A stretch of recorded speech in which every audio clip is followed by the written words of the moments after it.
She is a Gentile. She's totally outside Israel. Because, of course, we're dealing with a story about Jesus, a Jew among Jewish people. But here is a Gentile woman who comes and asks for healing for her son.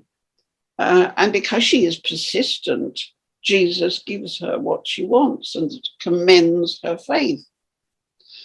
And then we have more examples of people who would normally be excluded from society. So if we're talking about diversity, Mark scores well here, because he is certainly including people who would normally be kept out of society, wouldn't be accepted, certainly not as equals. And talking about equals, Mark is very interesting in his presentation of women, because we've already had a couple of examples, two examples we've had of women who've been given what they wanted, and their faith has been commended. When we get to the end of the book, we find an interesting pair of stories with, first of all, a woman who is contrasted with the priests who are accused of having shabby religion, empty religion. And here is this woman who comes to the temple and puts a couple of coppers, the equivalent of a couple of coppers, into the collection box. But it's said that it's all she has. Her total wealth is being given to God, and Jesus commends her.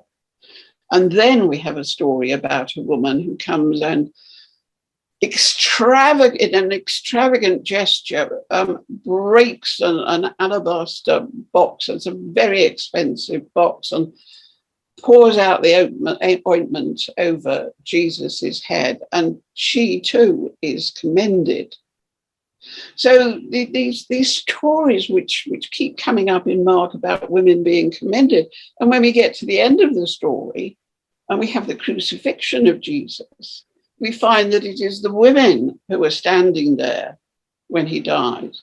It is the women who watch where he is buried, and it is the women who come to the grave on Easter Sunday morning to anoint his body.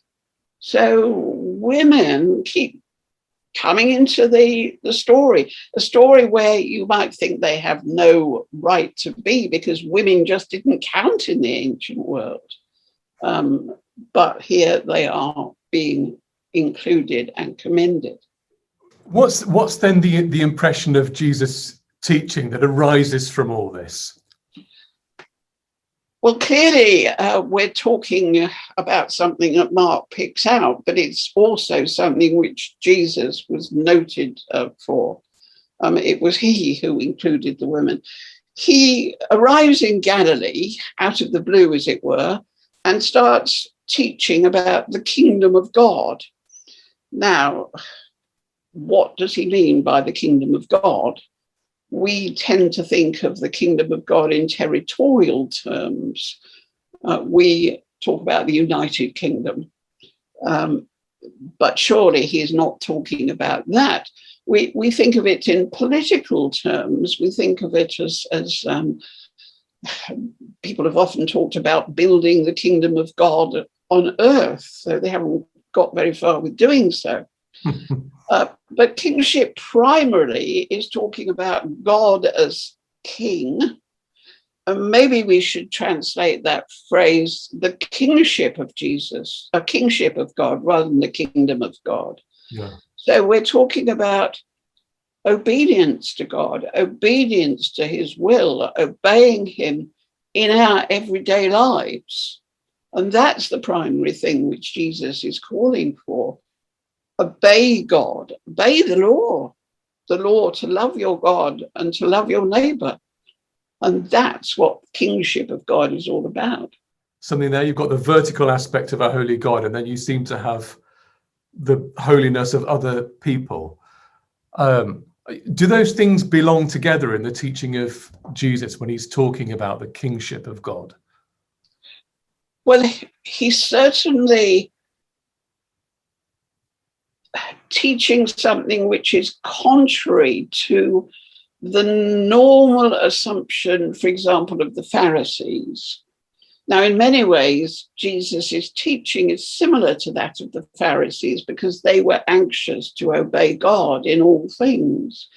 And the very word Pharisee means separated ones, people who had set themselves apart in order to obey the holy God and be themselves holy. But in setting themselves apart from the ordinary people, they are making a fundamental mistake because God's love isn't just for a few people. It extends to the entire earth, something which was emphasized by the Old Testament prophets. It's not just a case of God being the God of Israel. Yes, he has called Israel, but he has called Israel for a particular purpose. And the purpose that he called them for was to make his name known throughout the world, to bring everyone to love him and to love their neighbors. So by withdrawing and making themselves separate from the world, I think the Pharisees can be seen to be making a fundamental mistake. And what Jesus is doing is to expand the idea of loving.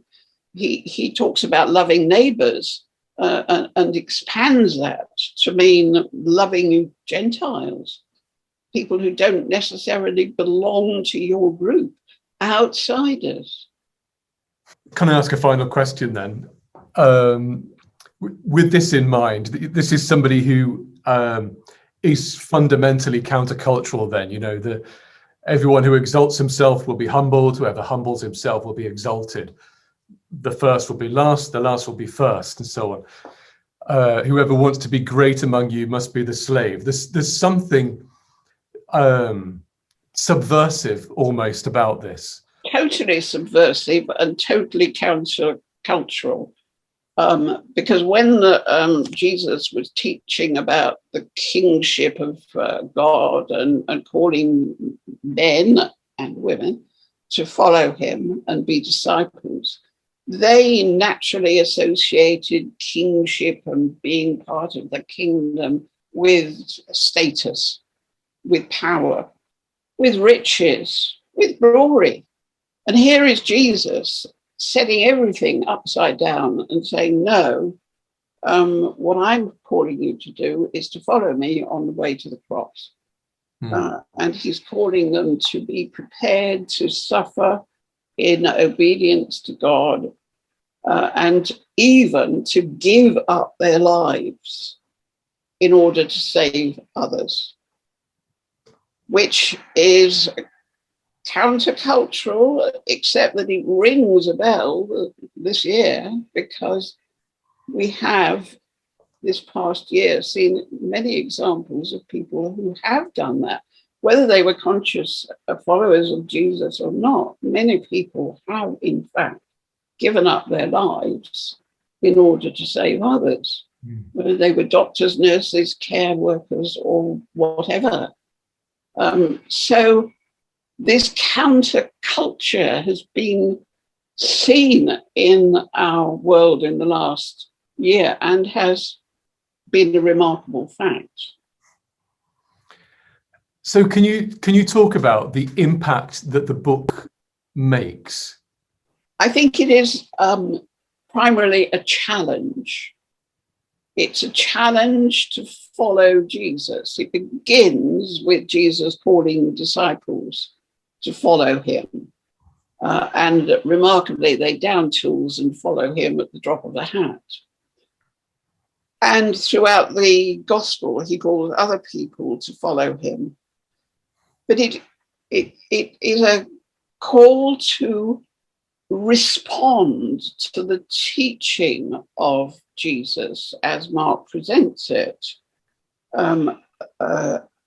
Commands to obey God, to love God, to show love to others, a challenge to follow Jesus on that way. And it ends with a most remarkable challenge of all, because when you get to the final chapter of Mark and what I called just now an epilogue to the story, we have an account of women going to the tomb on Easter Sunday morning, thinking they might anoint the body, though it was far too late to anoint the body 3 days after Jesus had done it. Going to the empty tomb, as they discovered, being given a mysterious message by a young man whom they didn't recognize, and being told to go and tell the disciples that Jesus had been raised from the dead, and that if they follow him into Galilee, they will see him. And that's where the story of Mark ends, with this extraordinary challenge to the women, to the disciples, to go out without seeing Jesus, chase up to Galilee, and when they get there, well, they will see him. And the story breaks there. Now, many people have disliked this as an ending to a book. It ends with the word fear, doesn't it? They said nothing. It ends with fear and with a conjunction, and it ends with the words they were afraid. Yeah. And people don't like this ending because they wanted all the story to be rounded off, and they want facts. They want to know that Jesus really was raised from the dead. And so if you look at the way that Matthew and Luke and John end their Gospels, they end with something more satisfying, something we feel we can get hold of.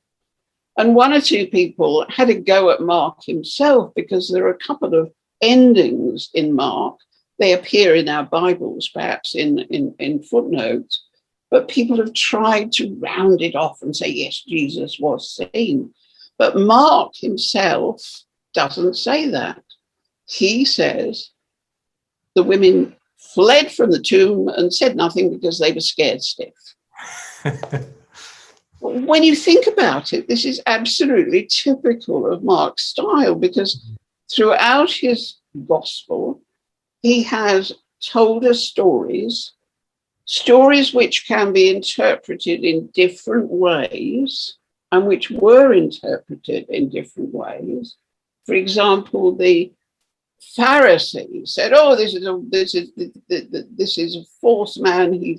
He's an imposter. He's doing all this in the power of Satan. He's not been taught by us. We haven't given him authority.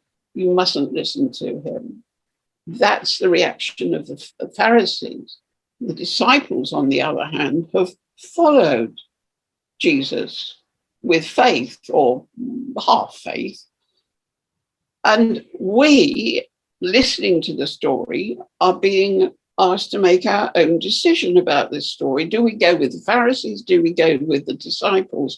Or do we go with the crowd in the story who sit there saying, oh, this is exciting, but I don't really know what to believe about this? Well, how about going with the women who just end up free? Yes, you're being invited to go with the women who have faith and really show faith. And then we get to the end, and the women fail at the last hurdle. They've been faithful throughout the gospel, but even they fail when they're confronted with this extraordinary fact of an empty tomb and the body having disappeared, and they don't know what to do. And so they flee in terror. But the terror, that the awe is to the umpteenth degree what people have been experiencing throughout the story, because they have been faced with power. And again and again, they have said, what's going on? We see these things, but we don't know what to make of them. We are watching something quite extraordinary. And now at the end, they are watching something even more extraordinary. And even the women fail, and they flee from the tomb and said nothing. And the message to the disciples is to go to Galilee. Go back to where Jesus first called you, and start again, and listen to what he said again, and think about what he said, and watch the story. So we, as readers of the gospel, are being challenged, and we are being challenged to follow Jesus into the unknown. Now, a lot of us don't like this ending because we want facts.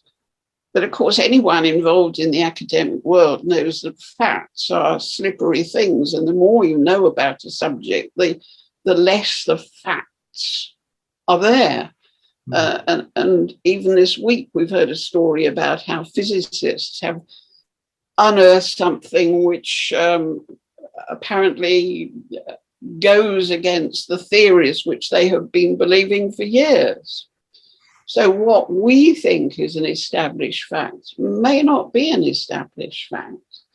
And we have always got to explore and look for more. And in looking and trying to discover more, we shall maybe, as Mark promised, see Jesus. So I see Mark's voice as a really prophetic one, saying, follow Jesus. If you really want to know him, then you have got to have faith and explore. Professor Morna D, thank you very much.